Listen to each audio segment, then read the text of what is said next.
On peut commencer peut-être? Vous pouvez commencer. Alors c'est parfait.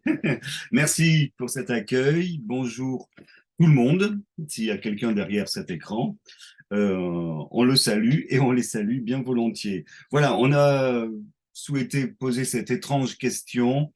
Pourquoi les albums qui se vendent le moins sont parfois les plus géniaux? Bon, je vous cache pas que c'est une question d'éditeur qui revient souvent, une question un peu angoissante.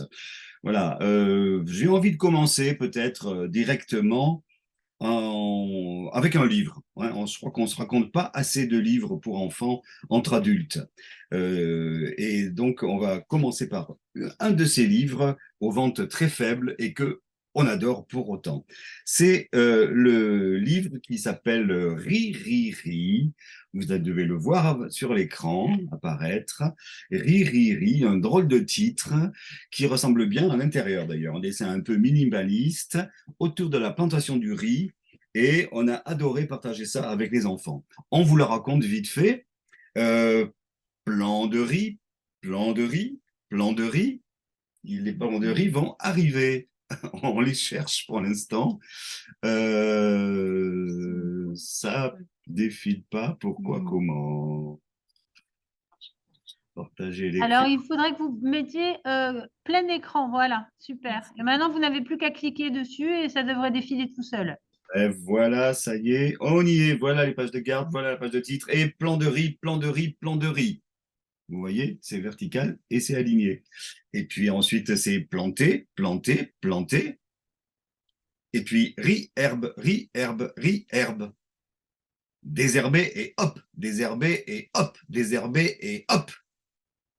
Ah, la beauté du riz qui pousse en paix. Ouh, le vent s'est fâché. Redresser riz, redresser riz, redresser riz. Oh, oh, oh, oh. Fauché, fauché, fauché. Riz, riz, riz. Cuit, cuit, cuit, cuit, cuit, cuit. Riz, riz, riz, crac, crac, crac. Riz, riz, riz. Oh là là, beaucoup, beaucoup, beaucoup de riz. Et de la paille, paille, paille, paille, paille. Mâche, mâche, mâche, mâche, mâche. Miam, miam, miam. Bon, bon, bon, le riz est bon. Merci. Voilà, voilà un livre, un livre vraiment original. Il y a très peu de livres qui racontent l'agriculture aux enfants. Un livre qui raconte aussi que le fait de partager le travail, ça permet de nourrir des gens. Et c'est pas rien que cette notion de vivre ensemble sur la planète. Il y a la notion de projet, d'étape, d'évolution, la structuration du temps à partir de la croissance du riz. C'est pas si courant non plus, hein. Et puis la créativité du texte. Ces onomatopées, c'est très ludique, la typographie inventive qui l'accompagne. Apprendre à lire, c'est très pratique, mais en plus, savoir lire cette créativité, c'est magique pour un jeune enfant. Et enfin, on peut le souligner, on peut le comprendre quand on lit la dédicace du livre, c'est plein de sincérité, puisque le papa de cette jeune illustratrice coréenne est agriculteur et il cultive le riz. Voilà, c'est beaucoup de richesse humaine, beaucoup de vérité artistique. Quel beau livre à partager. Et voilà, pourtant, la vente de ce livre est absolument catastrophique. Alors ça nous rend très malheureux et ça nous inquiète parce que, bien sûr, ben, la vente de ce livre ne permet pas de faire face aux coûts engendrés par sa fabrication. Et voilà, c'est là le cœur du problème. On a souvent cette réflexion des livres qu'on adore, qui ont beaucoup d'intérêt comme celui-ci, il en a de nombreux, et qui, en fin de compte, vont nous mettre en difficulté. Est-ce qu'on n'aurait pas dû le publier? Voilà la vraie question qui nous angoisse. Alors, on est parfois déçu, parfois inquiet, ou on enrage même de temps en temps de voir de si bons livres tomber dans les oubliettes à peine sortis, et parfois, il faut bien le savoir, avant même leur parution, tellement qu'ils sont un peu dérangeants, inquiétants, que vous ne les trouvez pas sur les rayons des librairies, et ils sont un peu le mot est terrible, mais ils sont un peu mornés, quoi. Donc, ça nous fait vraiment réfléchir. Est-ce qu'on devrait se débarrasser de ces publications qui nous pèsent, hein, ou est-ce qu'on doit persévérer? C'est tout l'enjeu aussi, je dirais, de l'action que vous avez, vous, en tant que professionnel de l'enfance, de l'éducation, du livre, et du rôle que vous pouvez jouer, et pour quel livre vous avez envie de le jouer en lui offrant votre soutien. Voilà, le problème aujourd'hui, c'est que la situation est très tendue dans beaucoup de petites maisons, même de maisons de taille moyenne, en termes économiques. Ça vaut le coup, je pense, avant le salon de Montreuil, d'y réfléchir un petit peu, hein, avant d'aller faire son marché sur le salon. Il y a eu, vous le savez, une explosion des coûts de fabrication, des coûts de production, du papier, des transports, etc.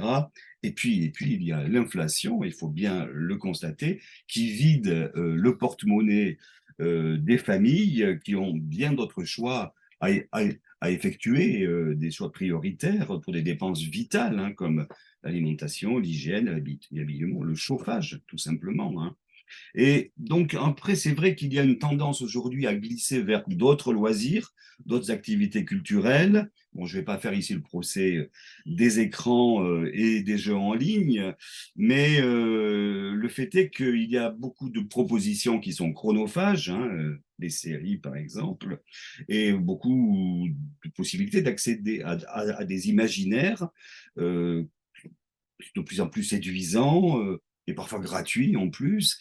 Donc, on se trouve avec de vraies difficultés. Je ne vais pas développer, mais il y a de nombreuses autres raisons, comme par exemple, si vous êtes travailleur en bibliothèque, vous le constatez peut-être chez vous, un amoindrissement des crédits d'acquisition dans les bibliothèques. Quant aux écoles, alors là, on s'approche du néant en termes d'investissement autour du livre. Il y a quelques passionnés qui réussissent à quémander des moyens auprès de quelques mairies, mais l'éducation nationale elle-même ne met pas d'argent pour l'acquisition des livres dans les écoles. C'est un vrai problème. Quant à la formation, c'est aussi le néant du côté du livre. Donc tout ça n'aide pas à faire vivre des livres un peu pointus.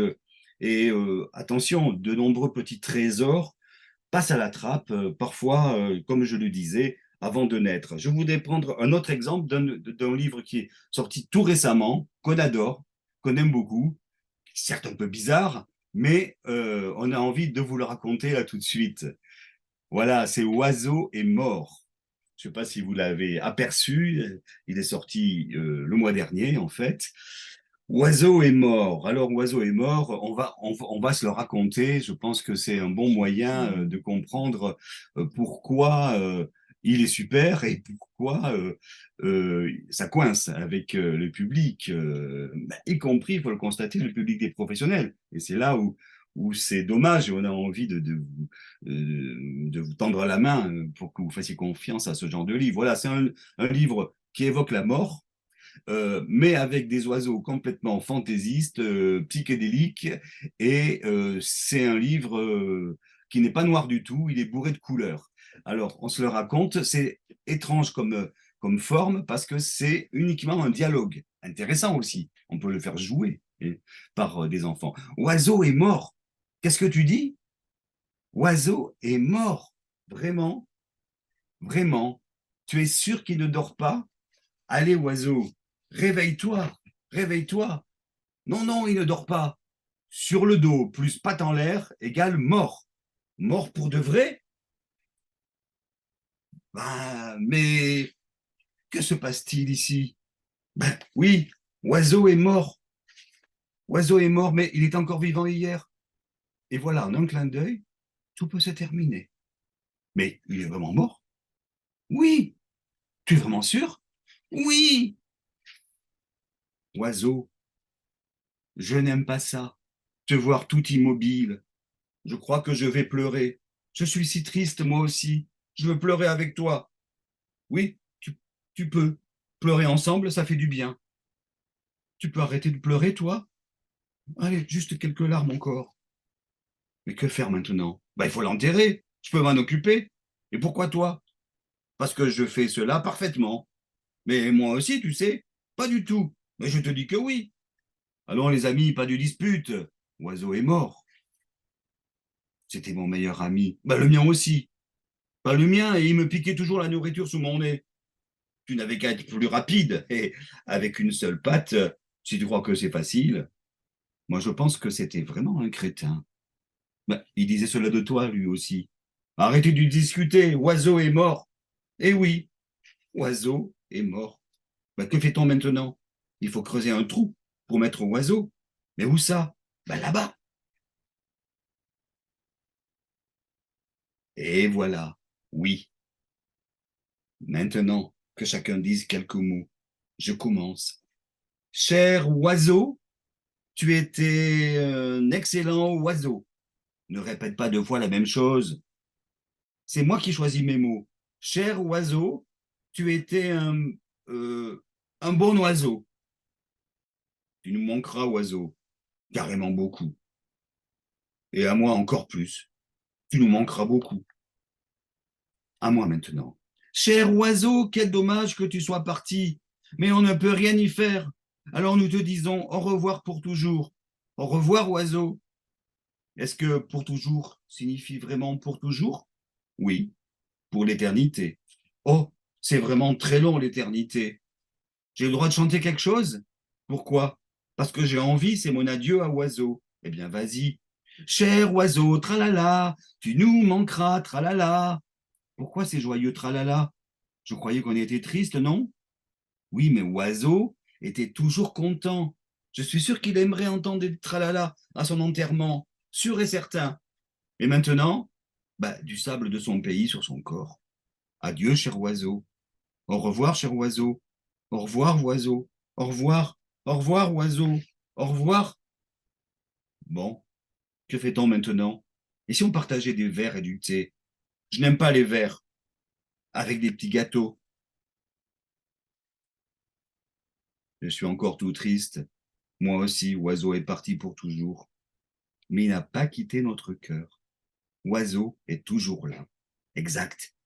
Il est dans nos vies pour toujours et à jamais. Voilà, quel livre incroyable. Alors, on n'est pas très étonné, hein, effectivement, un livre sur la mort. Bon, on a fait l'effort de le sortir juste avant la Toussaint. On s'est dit, ça va faire le buzz. Pas du tout, pas du tout. Ça fait un gros flop. Oiseau est mort, personne ne l'a vu. Et pourtant, entre nous, c'est vrai qu'il y a quand même très peu de livres qui parlent aussi directement de la mort, de l'incrédulité devant la mort, des douleurs, des disputes qui peuvent exister aussi autour du défunt, et puis du souvenir qui reste et qui dure. Enfin, tout se joue autour de ce mort, et les enfants pensent beaucoup à la mort, on le sait. Souvent, quand je vais dans des classes, je leur demande est-ce qu'il y a quelque chose qui vous fait pleurer parfois la nuit dans votre lit quand vous êtes tout seul? Et tout le monde me dit presque en chœur, oui, la mort, la mort. Alors, aller directement dans le sujet avec un livre comme ça nous va sembler intéressant, mais c'est catastrophique, on peut vous le dire. Il y a à peine 500 livres, 600 exactement, qui ont été vendus pour le démarrage du livre. C'est quasiment rien. Alors, on n'aurait pas dû le faire, ce livre. Voilà notre question. Qui va pouvoir le porter? C'est pas facile pour les familles d'acheter un tel livre. Alors on compte beaucoup sur l'école, sur les bibliothèques, et peut-être plus encore, hein, pourquoi des collèges n'auraient pas ce livre aussi sous la main? Et en discuter avec les enfants va faire sûrement surgir beaucoup de débats intéressants. Donc Oiseau est mort, voilà, c'est un livre qui ne va pas atteindre la ligne de flottaison. La ligne de flottaison, c'est le seuil d'amortissement des coûts de fabrication du livre. Voilà. Et donc, il risque de mourir une deuxième fois, le pauvre oiseau, si son livre disparaît. Donc, tout ça est très concret, très cruel, parce que on fait tout ça avec notre cœur, hein, qui est encore vivant globalement, donc ça va, mais on fait tout ça avec notre cœur, notre passion.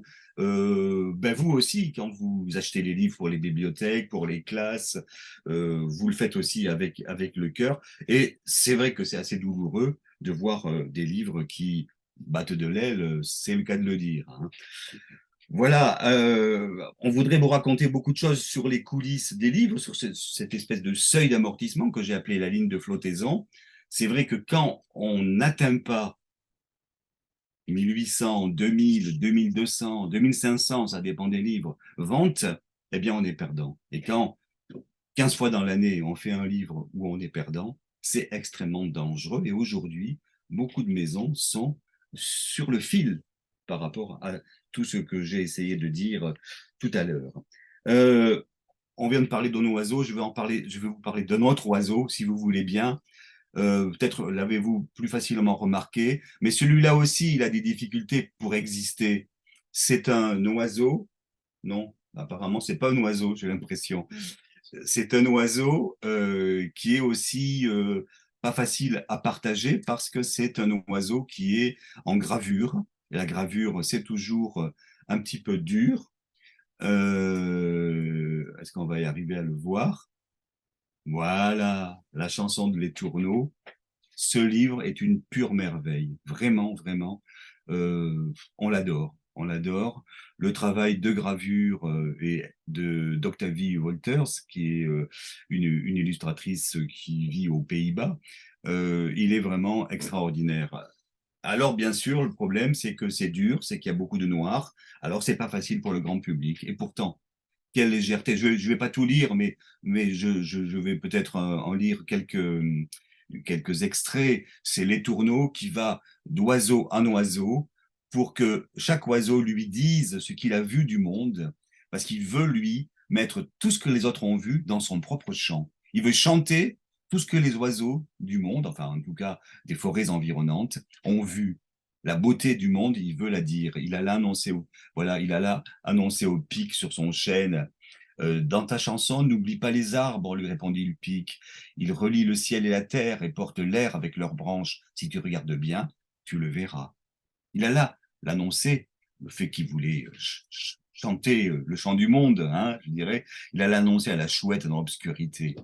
Dans ta chanson, n'oublie pas la nuit, lui conseillait la chouette. La nuit n'est pas noire, mais de toutes les couleurs réunies. Si tu regardes bien, tu le verras. Il alla l'annoncer au Martin pêcheur au bord de la rivière. Dans ta chanson, n'oublie pas l'eau, lui proposa le Martin pêcheur. C'est tout ce qu'on ne voit pas, mais qui est là. Vous voyez, il y a le reflet du texte à l'envers, des fantaisies que les enfants adorent. Le reflet dans l'eau, bien évidemment, hein. On retrouve le même texte. Si tu plonges dans l'eau, tu sentiras le courant te porter vers des mondes que tu ne connais pas encore. Toujours le même jeu de reflets. Près du rouge-gorge. Dans ta chanson, lui dit le rouge-gorge, n'oublie pas la beauté d'une fleur qui se fane lorsque ses pétales deviennent du papier et qu'on entend le froufrou de leur voix dans le vent. Ils murmurent, tout passe, mais ce n'est pas grave, parce qu'il y a toujours un lendemain. Il alla annoncer aux hirondelles qui volaient au-dessus de la carrière. Dans ta chanson, n'oublie pas les pierres, dirent les hirondelles. Elles savent tout, leurs formes, leurs lignes et leurs sillons sont comme un code secret et nous révèlent la grande histoire de la Terre. Il alla annoncer à la mère canne avec ses petits. Dans ta chanson, n'oublie pas la vie, lui demanda la canne. Vivre est parfois difficile, mais c'est aussi la chose la plus simple et la plus belle qui soit, etc., etc. Enfin, ce livre est une merveille pour songer à la vie, au temps, au monde, grâce à cet étourneau. Franchement, c'est douloureux de voir qu'il n'est pas facile à partager aussi. Quand je disais que parfois les livres qui se vendent le moins peuvent être les meilleurs, eh bien, c'est effectivement aussi le cas de cet autre oiseau bien vivant, cet étourneau. Voilà, j'aurais beaucoup de choses à vous raconter encore, mais je veux vous dire que on a eu pourtant dans le passé beaucoup de livres un peu pointus, un peu originaux, qui ont fini par rencontrer le public et qui ont même été des grands succès de Rue du Monde. Vous connaissez peut-être cette merveille qui est le livre noir des couleurs, un livre entièrement noir avec du texte en relief, du texte en braille en relief qui est un pont, en quelque sorte, un pont de papier entre les voyants et les non-voyants. Voilà, et ben, ce livre-là, qui n'est pas facile, ça a été un très grand succès de Rue du Monde, puisqu'on dépasse les 20 000 exemplaires avec ce livre qui vient du Mexique. Ce sont deux auteurs, illustratrices mexicaines. Un autre livre difficile, compliqué quelque part. Première année sur la Terre que j'ai fait avec notre ami Zahu. Première année sur la Terre, on ne voit aucun personnage pendant tout le déroulement du livre. C'est rarissime, c'est difficile, croit-on. Ben, au milieu du livre, on voit, il y a un effet de miroir qui est raconté et on ne voit le personnage vivant, le seul personnage vivant du livre, on le voit qu'à la dernière page, c'est un renard qui vient de naître. Et bien ce livre, il a eu un très beau succès malgré ses difficultés. Mais c'était il y a 15-20 ans. Hein. D'autres livres qui ont eu beaucoup de succès et qui sont complexes. Je pense à cet abécédaire qu'on a fait avec la grande photographe Lily Franet et avec Olivier Talek, des photos en noir et blanc, c'est pas évident, qui montrent la petite enfance, de, la vie de gamin en crèche en fait, hein, et en face, un mot, un seul mot, et Olivier Talek qui réagit graphiquement à ce mot. C'est pas simple, c'est complexe, ça s'appelle l'abécédaire et pas l'abécédaire, parce que c'est le verbe dire qui prime dans ce bouquin. Eh bien, ça a été aussi un des grands succès de Rue du Monde. Regarde en haut, qui évoque magnifiquement le handicap, un livre minimaliste où il y a toujours la même image d'un gamin dont on découvrira qu'il est handicapé, qui regarde du haut de sa fenêtre, qui guette, personne qui lève la tête, et bien sûr, quelqu'un va oser la lever ensuite. C'est difficile, c'est complexe, et on a réussi à très bien le partager. Et puis, notre collection des petits géants, ambition poétique avec les gamins de 2 ans, 3 ans, 4 ans. Voilà, avec plein de beaux titres, on en passe quelques-uns, et il y en a bien d'autres. Le travail, globalement, qu'on fait en poésie depuis longtemps, hein, vous savez, Rue du Monde est partenaire du Printemps des Poètes depuis maintenant plus de 20 ans, et on va l'être encore l'année prochaine, au printemps prochain, avec de très belles productions qui arrivent. Voilà, des anthologies un peu complexes sur les poèmes qu'on peut dire à haute voix, qu'on peut jouer ensemble, ce n'est pas évident. Ces devinettes des quatre coins du monde avec Judith Gueffier, qui a illustré les réponses de ces devinettes réunies dans des pages, dans des doubles pages. Ce bouquin sur l'Oulipo, bah, c'était pas gagné d'avance, mais ça a été un très beau succès de Rue du Monde aussi. Alors, la question, c'est est-ce que c'est plus difficile aujourd'hui de partager des livres créatifs, pointus, originaux? Est-ce que le paysage du livre jeunesse a changé à ce point? Voilà, est-ce que la relation active, je dirais l'interactivité créative du jeune lecteur et des adultes qui l'entourent, est-ce qu'elle aurait reculé? Est-ce qu'on aurait régressé sur ce terrain-là? Ou peut-être sous la contrainte de tant de facilités immédiates dans les productions de loisirs et de culture, où l'on reçoit simplement, où on emmagasine, on stocke, on fait le plein, plus qu'on ne tisse, qu'on se projette, qu'on s'interroge, qu'on élabore sa propre personnalité, sa façon de penser en cherchant dans les livres. Est-ce qu'on est moins en mesure d'avoir cette démarche active, cette dynamique-là qui va vers le livre, pour profiter de ses originalités. Voilà, l'école elle-même, d'ailleurs, il faut bien le dire, a de plus en plus des consignes, je dirais, pour se recentrer sur des apprentissages strictement utilitaires, immédiats. D'ailleurs, l'actualité fait qu'un appel vient d'être lancé par le SNUIPP, premier syndicat enseignant, et 50 chercheurs en pédagogie pour s'élever sur ce rétrécissement de l'ambition vis-à-vis des enfants et pour revendiquer hautement une éducation à la complexité. Ça me plaît beaucoup, ce terme-là. S'éduquer à la complexité. C'est-à-dire, oui, des choses peuvent être contradictoires, difficiles, il faut soulever un peu derrière le mot pour savoir ce qui se passe, qu'est-ce qu'on pourrait penser. Oui, je crois que les enfants sont parfaitement capables de cette complexité. Vous en êtes le témoin souvent quand vous travaillez avec des enfants dans vos divers établissements. Et donc, je crois qu'on peut oser partager des livres qui exige cette curiosité et ce bonheur de la découverte auprès du lecteur.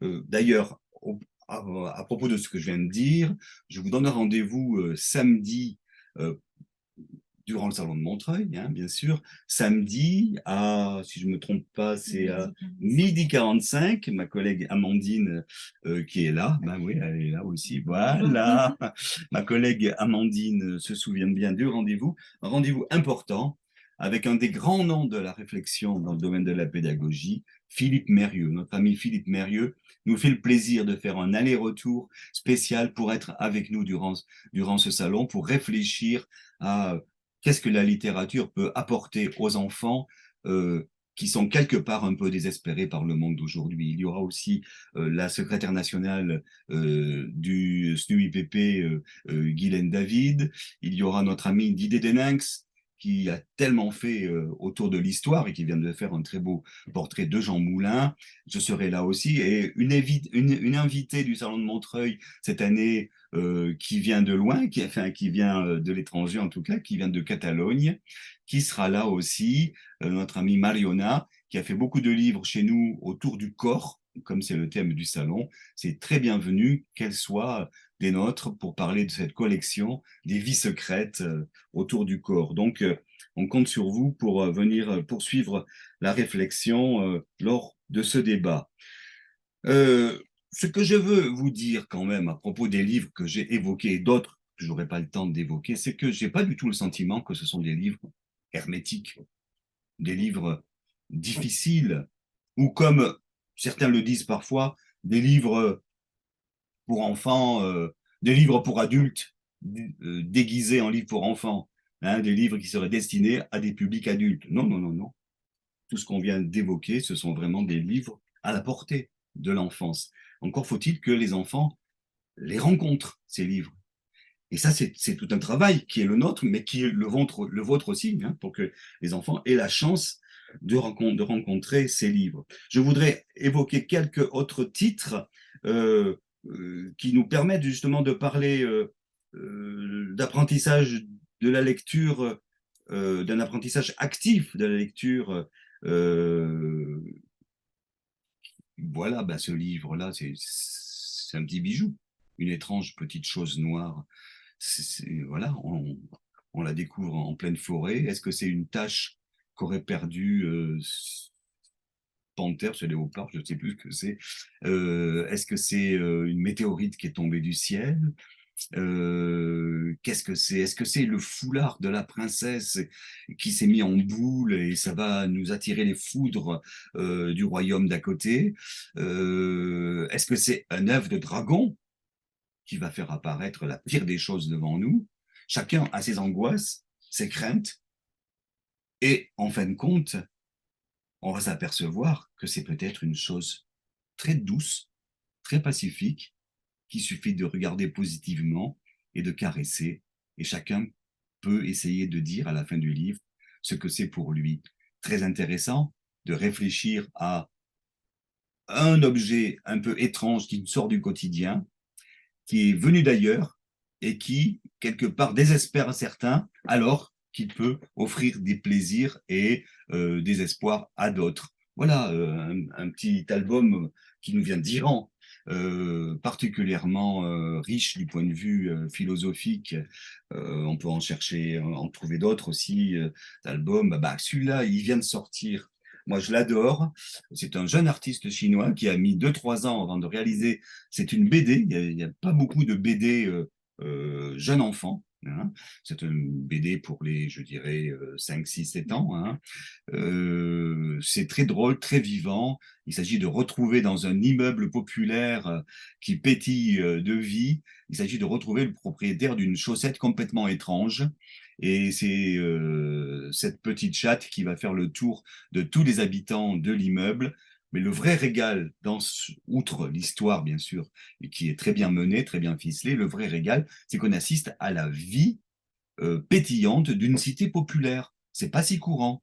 On se connaît tous, on va les uns chez les autres, on joue sur le palier, on se retrouve en bas dans la cour. C'est pas si courant aujourd'hui. Et c'est pour ça aussi que j'ai craqué pour ce livre. Je n'ai pas été le seul parce que il a eu le prix de la première BD à la dernière foire de Bologne, hein. Et voilà, on a craqué parce que il y a cette vitalité des échanges dans une cité populaire où il n'y a pas que des truands et des trafiquants. Euh, Ça peut aussi se passer aussi joyeusement que dans ce livre. Un autre bouquin complètement différent qui est sorti il n'y a pas très longtemps, Tout ce que la guerre déteste, c'est un livre qui nous propose, je dirais, de grandes affiches, en fait, hein, de belles images très fortes sur tout ce que la guerre déteste et qui permet de réfléchir avec les enfants ce que la guerre entraîne, comme mise à l'écart, destruction, au-delà des bombardements, hein, destruction, angoisse, privation, et c'est très fort. C'est notre ami Shimo Abadia. On a déjà fait d'autres livres avec lui, comme Tous ensemble, et qui est un livre très fort qui évoque les luttes populaires qui ont changé beaucoup de choses dans le monde. Voilà aussi un livre qui n'est pas facile, qu'on ne trouve pas partout en pile, et qu'il est très bon d'avoir, je crois, dans sa bibliothèque ou dans son école. Et puis alors, cette petite merveille, Une année avec le vent. Alors là, on est à 10 000 lieues de cette horreur de la guerre. C'est une sorte de calendrier qui se déroule, si vous voulez, avec des représentations un peu abstraites. On reprend peut-être un peu au début, qu'est-ce qu'il y avait? On commençait plutôt voilà, dans l'année, j'imagine. Ah non, c'est bien sûr, ça commence là. En avril, je fais voler les cerfs-volants tout en douceur. En mai, je souffle une brise légère, ci et là, sur les pétales de fleurs. C'est le vent qui nous parle, hein. En juin, j'accompagne des nuages moelleux dans le ciel de l'été. C'est magnifique pour faire des travaux graphiques avec des enfants. C'est simple comme un bonjour, on a envie de dire, et ça dit beaucoup de choses. Voyons ensuite qu'est-ce qui se passe en juillet. Je fais naviguer les bateaux en gonflant leurs voiles. En août, je rapporte quelques nuages de pluie depuis des mers lointaines. En septembre, je laisse les oiseaux glisser sur mon dos en route vers le sud. On s'aperçoit que c'est en fait une initiation à la poésie, tout simplement parce que c'est le vent qui parle. Ben oui, les enfants, le vent peut nous parler, il peut nous parler et nous dire cela. Voilà, donc c'est une petite merveille. On peut très bien développer aussi de l'activité corporelle avec les enfants pour mimer le vent. En décembre, je virevolte parmi les flocons de neige. C'est toujours les traits du vent. C'est un peu comme les gestes du chef d'orchestre, hein. Il y a toute une écriture qui est propre au vent et qui est voilà, une vraie merveille. En février, je reste parfois tranquille, presque immobile. Voilà, vous avez vu comment les traits sont tous parallèles, tous posés parmi ces formes géographiques qui sont des maisons, des arbres, des collines. Voilà, enfin, on n'a pas le temps de tout se raconter, mais c'est aussi un très beau petit bijou qui nous vient donc de Finlande, parce que vous l'avez constaté sûrement, j'aime bien aller piocher ailleurs à l'étranger des petites merveilles. Mais tout ça, ce sont des livres qui sont pas faciles. Bah oui, qui va acheter un livre qui raconte le vent qui parle à la première personne? Ben, c'est pour ça que les professionnels de l'enfance ont un rôle très important, parce que peu d'enfants rencontrent ces livres-là. Or, ils sont, je crois, enfin, je l'espère, d'un réel apport. Ensuite, je voudrais, il ne reste plus beaucoup de temps, j'imagine, hein. Il nous reste combien de temps? Ah, ben 10 minutes, ça va, c'est énorme. Voilà un livre aussi avec deux belles signatures qui sont Thierry Lenain pour le texte et Nathalie Dieterlé pour les images. Et un livre important, je vous invite à vraiment le raconter aux enfants parce il nous parle du rapport entre filles et garçons et des clichés dans lesquels on nous enferme tout petit, qu'on soit garçon ou fille, voilà.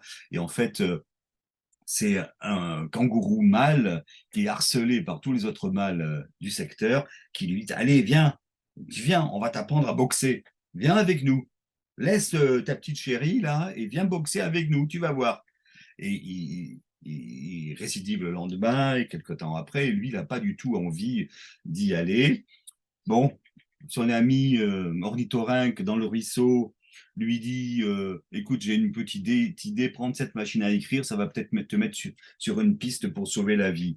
Et voilà que le kangourou va se mettre à écrire les lettres de mot kangourou, puis il va rajouter le Z, kangourous, et kangourous, ça va être justement le nom de son bébé qui va naître. Parce que sa femme était donc, sa compagne était donc enceinte. Le bébé va naître et c'est un papa kangourou qui va tellement préférer s'occuper du bébé que d'aller faire de la boxe. Et ça tombe très bien parce que quand les kangourous mâles reviennent le chercher une nouvelle fois, il dit allez, tu viens avec nous maintenant. C'est ton tour, il faut que tu viennes. Ben, c'est la maman du bébé qui se porte candidate, qui dit ben moi, ça me plairait bien d'être championne du monde de boxe. Je viens avec vous. Alors voilà, les rôles sont un peu inversés. Le papa kangourou, dans son porte-kangourou, il porte son bébé et il tient à la main le livre qu'il a écrit parce que c'est un papa qui préfère écrire des livres plutôt que d'être un boxeur. Voilà, Thierry Lenain s'est reconnu dans ce rôle de papa. Je vous avoue que moi aussi un petit peu. Alors, on a décidé de faire naître ce livre.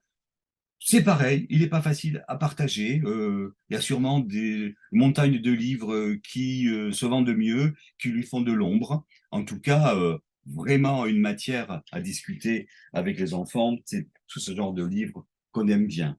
Bon, on avait prévu de vous raconter d'autres histoires, mais peut-être je préfère conclure et puis voir si l'un ou l'autre, l'une ou l'autre d'entre vous a envie de nous interroger, de nous poser une question. Alors, Euh, vous avez beaucoup, beaucoup de retours ah, ça fait et très plaisir. enthousiastes. Alors, c'est super de finir la journée avec autant de, oui, autant d'enthousiasme. Alors, Bon, d'abord, ben, c'est peut-être j'ai réussi à partager le mien alors, peut-être. bah oui, je crois que c'est ça. Alors, d'abord, je crois qu'il s'agissait du livre concernant l'oiseau et qui parlait de la mort. Et il y a Corinne Léon qui Oui. s'interroge à partir de quel âge s'adresse ce livre? Vous savez, les enfants parlent très tôt de la mort, très tôt, parce qu'ils voient un animal mort, ne serait-ce qu'un insecte, un oiseau sur le chemin. Parfois, la mort vient frapper chez eux, un animal de la maison, un grand-parent ou un arrière-grand-parent. Et donc, ils en parlent très, très tôt. Je dirais dès 2, 3 ans, 4 ans, en tout cas, à coup sûr. Vous savez, j'étais enseignant en école maternelle pendant de nombreuses années et c'était un vrai sujet qui revenait souvent quand on discute le matin ensemble autour du tapis. Il y a très souvent un enfant qui nous amène une nouvelle qui concerne la mort. Voilà. Et alors, on peut en parler. Et ce livre-là, vous avez vu quel petit bijou que c'est pour, pour dédramatiser, en parler naturellement, avec des mots un peu crus, des fois hein, un peu directs, ben, c'est la vie. Voilà. Même s'engueuler autour du mort, c'est la vie. Ne pas savoir trouver des mots pour rendre hommage aux défunts, c'est la vie aussi. Chanter une chanson, même si c'est un peu décalé, eh ben, c'est la vie.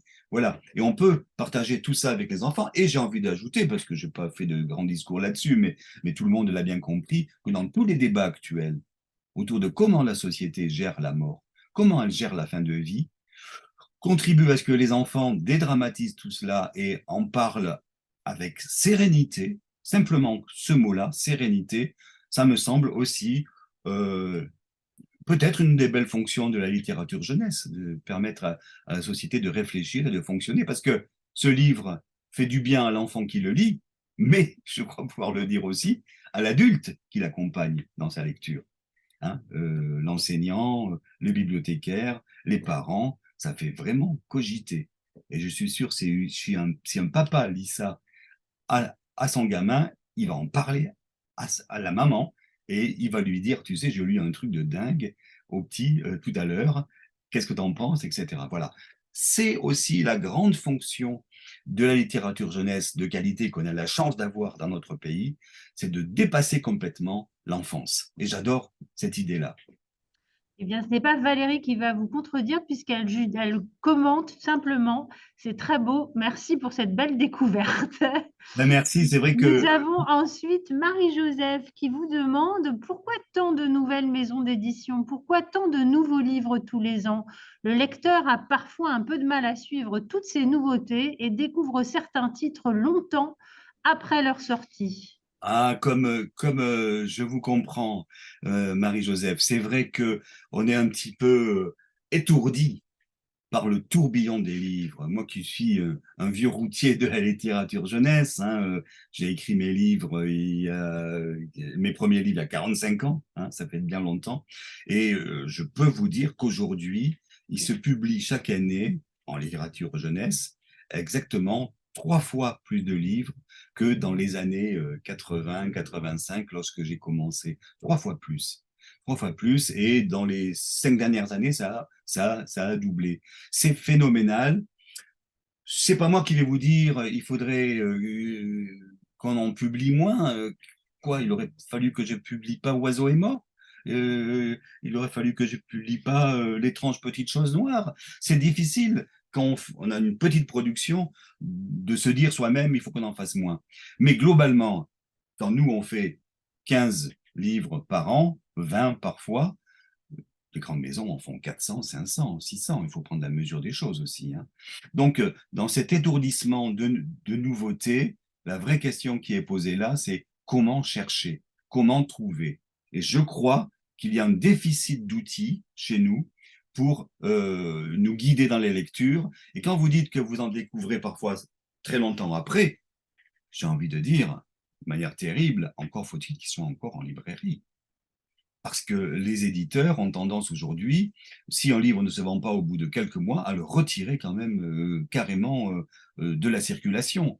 Donc voilà, c'est des enjeux, des débats qui sont dans nos mains. Qu'est-ce qu'on est en vente? Comment on procède? Quelles sont nos priorités? Voilà, parce que vous n'allez pas acheter les 15 000 nouveautés qui sortent en jeunesse dans l'année. On a tout de même un très joli message de Julien qui est en Belgique et qui vous dit: «J'espère que vous pourrez tenir, car vous nous avez présenté des pépites et nous en avons besoin». Ah, c'est très beau et on ressent cela. Est-ce qu'on pourra tenir? Rue du Monde à 27 ans, je crois, quelque chose comme ça. On a tenu. Mais je peux vous dire que pour la première fois sur ce chemin de 27 ans, je me dis, c'est pas gagné. C'est pas gagné. Je viens d'échanger avec des confrères hier qui m'ont dit, voilà, il y a des maisons qui sont d'ores et déjà en liquidation, là. Il y en a d'autres qui sont vraiment sur le fil, sur le fil. Est-ce qu'on peut pas se permettre d'avoir de si faibles ventes? Ce n'est pas possible. Il faut qu'on dégage chaque année les moyens de faire au moins les premières nouveautés de l'année suivante. C'est ce que nous avons fait pendant des décennies, on peut le dire, nous, dans notre petite maison indépendante. Mais va-t-on pouvoir le continuer? Ce n'est pas gagné, hein. Alors, voilà, c'est à nous tous de nous battre avec les collectivités locales, avec les institutions, pour que les moyens existent. Moi, je suis choqué par ce que j'ai dit tout à l'heure, ce fait que le ministère de l'Éducation n'a pas de budget d'achat de livres pour les écoles. C'est choquant dans un pays. C'est certaines mairies qui parfois donnent un budget à chaque école. Mais franchement, pourquoi c'est pas une règle dans la vie du pays que le ministère de l'Éducation nationale place le livre au cœur de la vie de l'enfant? Et ça ferait aussi beaucoup de ventes qui aideraient des maisons à tenir le coup, hein, voilà. Eh bien, oui, il faut tenir le coup. Je tiens à dire que c'est le deuxième webinaire que je fais avec Alain Serre. Je suis sous le charme des publications de Rue du Monde. Merci, ces livres sont absolument magnifiques. Merci. Précipitez-vous sur le stand F12. Est-ce que je Vraiment, peux terminer encore en 5 secondes? Juste allez-y. 5. Je voulais vous montrer en toute priorité, en exclusivité, est-ce que Le c'est tote bag. le tote bag qu'on va offrir à Montreuil et qui proclame hautement la guerre jamais, les livres toujours. J'en Voilà. veux un, j'en veux Ah, un. ah, ah. Peut-être, ça se négocie. Merci à vous tous et à bientôt. Merci beaucoup. Au Allez, revoir. on se retrouve mercredi au salon. Avec bonheur. Au revoir. Au revoir.